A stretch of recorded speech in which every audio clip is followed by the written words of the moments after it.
வணக்கம் நண்பர்களே, welcome to குட்டி ஸ்டோரிஸ் பை கிருஷ்ணா. வளமான வாழ்விற்கு வராக ஜெயந்தி 28/4/2024. நாடு வாழவும் நாட்டில் உள்ள மனிதர்கள் வாழவும் எம்பெருமான் சாஸ்திரங்களை கொடுத்தான். அந்த சாஸ்திரங்கள் பயன்படாத பொழுதுதானே அவதாரம் எடுத்தான். அப்படி எடுத்த அவதாரங்கள் பற்பலவாயினும் 10 அவதாரங்கள் மிக முக்கியமான அவதாரங்களாக கருதப்படுகின்றன. 10 அவதாரங்களில் வராக அவதாரம் மிகவும் சிறப்புமிக்க ஒரு அவதாரமாகும். வராக அவதாரத்தின் கதை இதுதான். ஒரு சமயம் மகரிஷிகள் 4 மகாவிஷ்ணுவை தரிசனம் செய்ய வைகுண்டம் வந்தனர். அங்கு காவல் புரிந்த ஜெயன், விஜயன் என்ற 2 காவலர்கள் மகரிஷிகளை தடுத்தார்கள். அந்த ரிஷிகள் கோபமடைந்து, நீங்கள் பூலோகத்தில் பிறக்க கடவீர்கள் என்று சாபமிட்டார்கள். ஜெய விஜயர்கள் முனிவர்களை பணிந்து வணங்கி, உங்கள் சாபப்படி நாங்கள் எந்த பிறவி எடுத்தாலும் மகாவிஷ்ணுவின் திருநாமத்தை மறவாதிருக்க அருள் புரிய வேண்டும் என்று கேட்டனர். விஷ்ணு அங்கே தோன்றி முனிவர்களிடம், இவர்கள் செய்த தவறுக்கு தாங்கள் அளித்த சாபம் சரியானதுதான். இவர்கள் இருவரும் பூலோகத்தில் கொடிய அசுரர்களாக 3 முறை பிறந்து பின் நம் அருளினால் நம்மையே அடைவார்கள் என்று கூறினார். அதன்படி இருவரும் கசிப முனிவருக்கும் அதிதிக்கும் பிள்ளைகளாக பிறந்தார்கள். முதலில் பிறந்தவன் இரண்யகசிபு, அடுத்து பிறந்தவன் இரண்யாட்சன். இரண்யகசிபு பிரம்மனை நோக்கி தவம் இருந்து எவராலும் எந்த ஆயுதத்தாலும் தனக்கு மரணம் நேரிடக்கூடாது என்று வரம் பெற்று 3 லோகங்களையும் தன்வசப்படுத்தி கொண்டான். இரண்யாட்சனும் பிரம்மனிடம் வரங்களை பெற்று பலசாலியாகி தேவர்களை சிறைப்பிடித்தான். அவர்கள் கொடுமை நாளுக்கு நாள் அதிகரித்தது. இரண்யாட்சன் ஆணவம் அதிகமாகி வருண பகவானை வம்புக்கு இழுத்தான். அதற்கு வருண பகவான், அசுரனே, விஷ்ணு பகவான் வராக உருவம் எடுத்து வருவார், அவரிடம் போராடு என்று சொன்னார்.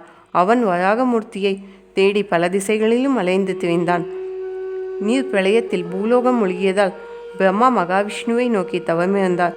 அப்போது அவருடைய சுவாசத்திலிருந்து வெண்ணிறமாக சிறிய வராகம் ஒன்று உருவாகி சிறிது சிறிதாக வளர்ந்து பிரம்மாண்டமான உருவம் எடுத்தது. பிரளயத்தில் மூழ்கியிருக்கும் பூமியை வெளியே கொண்டு வர சமுத்திரத்தில் குதித்தது.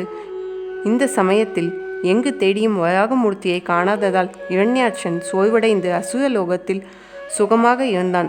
அப்போது நாரதர் அங்கே தோன்றி, இரண்யாட்சா, மகாவிஷ்ணு வராக உருவமெடுத்து நீரில் மூழ்கியிருக்கும் பூமியை மேலே தூக்கி கொண்டிருக்கிறார் என்று சொன்னார்.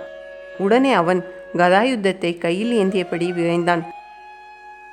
வராகமூர்த்தி தமது கோரைப்பற்களால் பூமியை தூக்கிய போது இரண்யாட்சன் தன் கதாயுத்தத்தால் அடித்தான். இருவருக்கும் கடும் போர் உண்டானது. இரண்யாட்சன் அடித்த அடியால் மகாவிஷ்ணுவின் கதாயுத்தம் கையிலிருந்து நழுவி விழுந்தது. தேவர்கள் அனைவரும் அதிர்ச்சியுற்றனர். இரண்யாட்சன் மீண்டும் தன் கதாயுத்தத்தால் தாக்க மகாவிஷ்ணு தம் இடது காலால் அதை தட்டிவிட்டு தம் கையில் சக்கராயுதத்தை வரவழைத்தார். இரண்யாட்சன் சூலாயுதத்தை ஏவினான். சக்கராயுதத்தால் சூலாயுதமும் பொடி பொடியானது. இரண்யாட்சன் ஆவேசமாக மகாவிஷ்ணுவின் மார்பின் மீது ஓங்கி குத்தினான். இருவருக்கும் உக்கிரமான போர் மூண்டது. இரண்யாட்சனால் சமாளிக்க முடியவில்லை. பின் அவன் மறைந்து ஆகாயத்திலிருந்து கற்களையும் அநேக விதமான பானங்களையும் கொண்டு தாக்கினான்.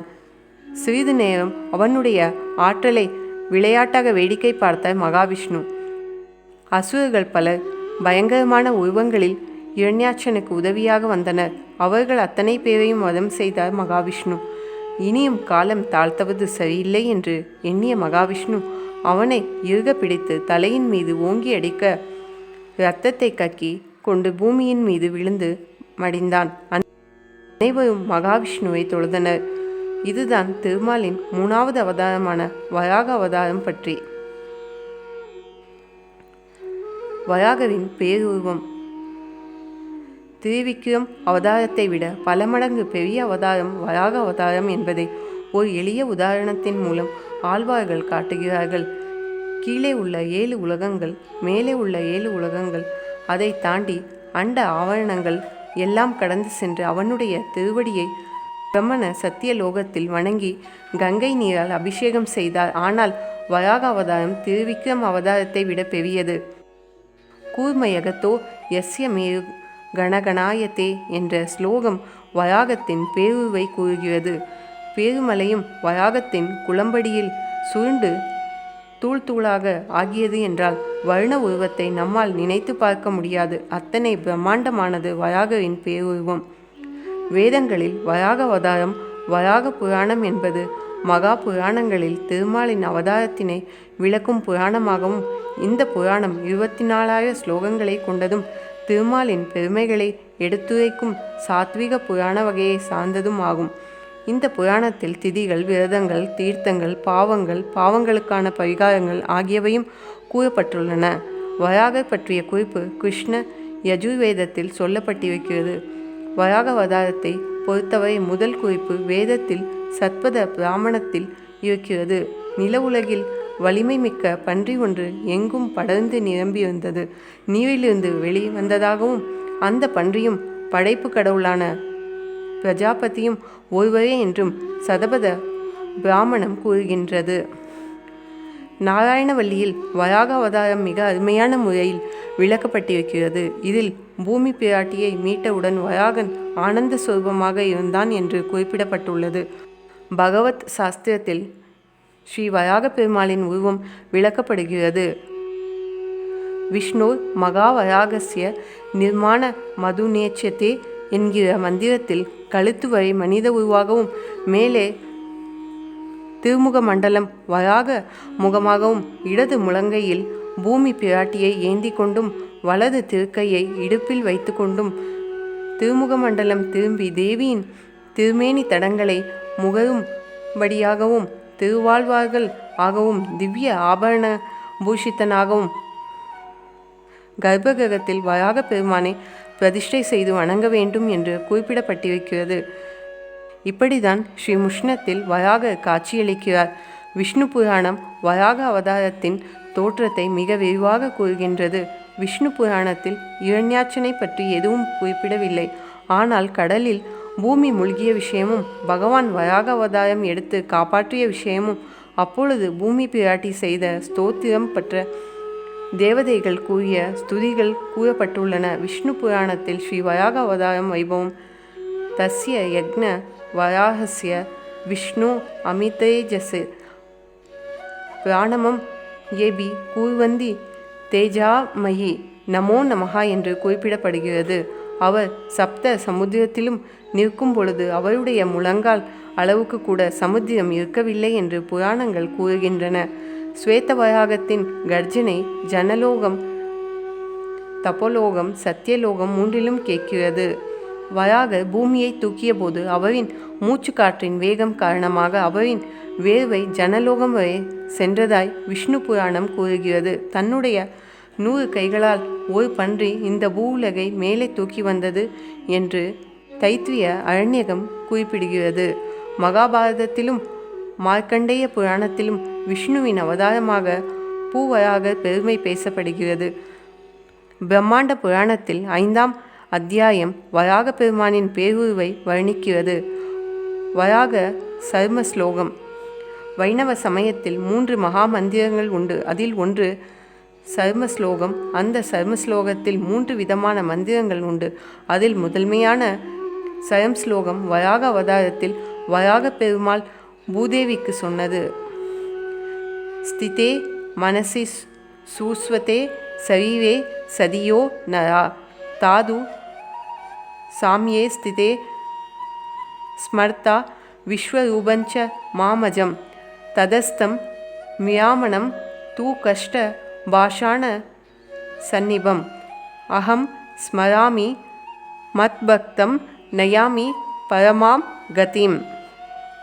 அவர் சொன்ன அந்த சரம ஸ்லோகத்தினுடைய பொருள் வராக சரம ஸ்லோகம் ஸ்திதே மனஸ். ஒரு மனிதன் நல்ல உடல் நலத்தோடு இருக்கக்கூடிய நிலையில் வழிபட வேண்டும்.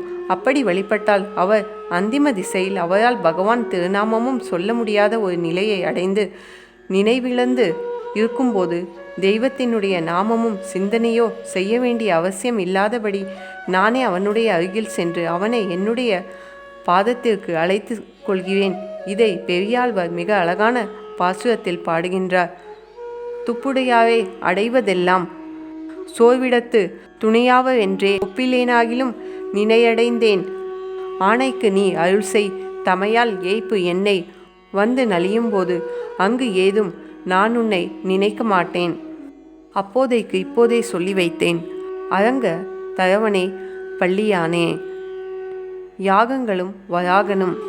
வயாக பொதுவாக ஆதிவயாக, யக்னவயாக மற்றும் பிரளயவயாக என்று 3 வடிவங்களில் வணங்கப்படுகிறார். வயாக பெருமானுக்கு உள்ள தனி சிறப்பு யாகங்களை காப்பாற்றுகின்ற மூர்த்தி. யாகங்கள் நிறைவேற வேண்டும் என்று சொன்னால் அங்கே வயாக பெருமாள் யக்னவயாகராய் ஆவாகனம் ஆக வேண்டும்.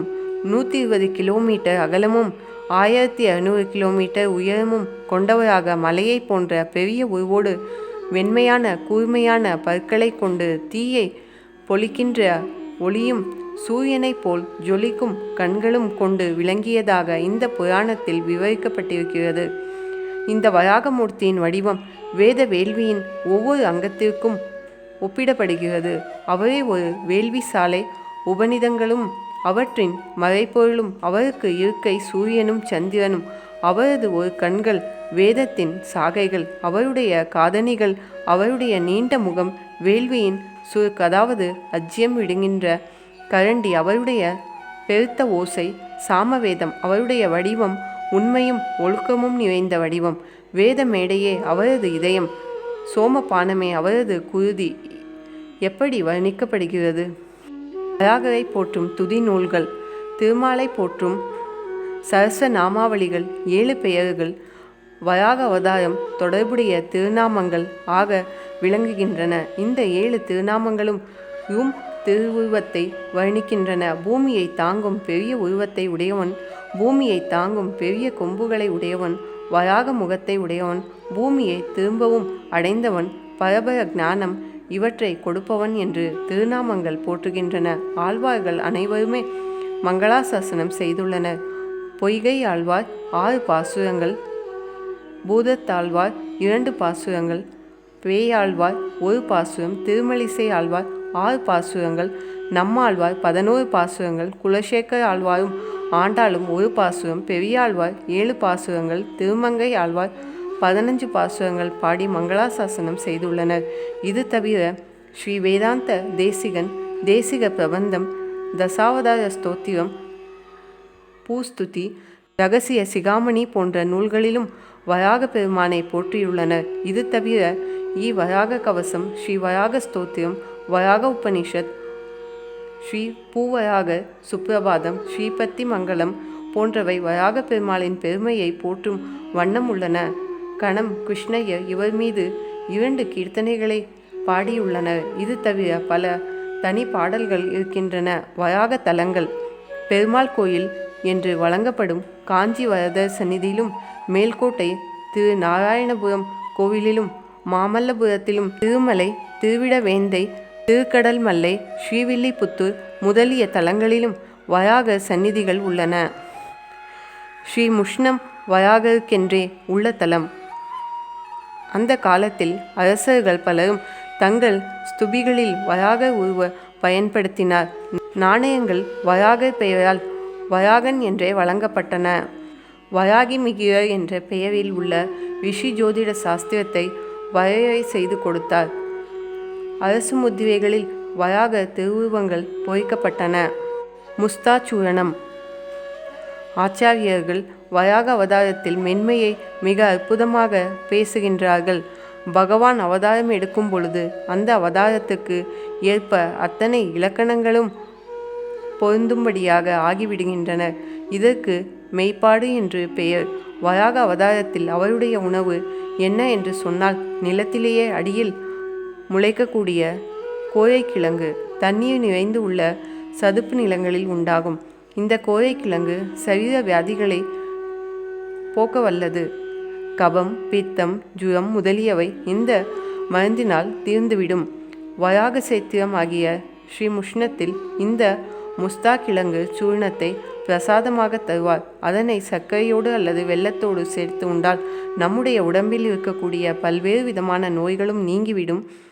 ஆச்சாரியர்கள் இந்த கோழைக்கிழங்கை முத்தகாசு என்ற சொல்லால் குறிப்பிடுகின்றார்கள். சங்கல்ப மந்திரம். நாம் தினசரி சங்கல்ப மந்திரம் சொல்கிறோம். அதில் வராக பெருமான் பற்றிய குறிப்பு வருகிறது. த்விதீய பராத்ரே ஸ்ரீ ஸ்வேத வராக கல்பே வைவஸ்வதா மன்வந்தரே கலியுகே பிரதமே பாதே என்று சங்கல்ப மந்திரம் கூறுகிறோம். இது கலியுகத்தின் முதல் பாதமாகும். மனிதர்களின் ஒரு ஆண்டு தேவர்களுக்கு ஒரு நாள், தேவர்களுக்கு 365 நாள் ஒரு தேவ ஆண்டு. 1200 தேவ ஆண்டு கலியுகம். 10 கலியுகம் ஒரு மகாயுகம். 1000 மகாயுகம் ஒரு பிரம்மாவின் யுகம். இந்த பகலின் முடிவில் ஒரு பிரளயம் ஏற்படும். அப்போது எங்கு பார்த்தாலும் ஒரே தண்ணீர்மயமாகவே இருக்கும். இரவு முடிந்த பிறகு மறுபடியும் படைப்பு தொழில் ஆரம்பிக்கும். இது ஒரு கால சுழற்சி. இதை நாம் ஒரு கல்பம் என்று சொல்கின்றோம்.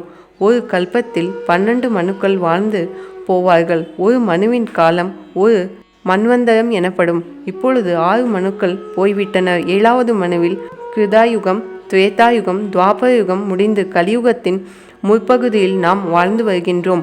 இந்த கல்பம் உண்டாகும் பொழுதுதான் பகவான் வராக ரூபம் எடுத்து தண்ணீரில் இருந்து பூமி பிராட்டியை மேலே கொண்டு வந்து நிலைநிறுத்தினார். அதனால் நாம் வாழும் கல்பம் ஸ்ரீ ஸ்வேதவராக கல்பம் எனப்படுகிறது.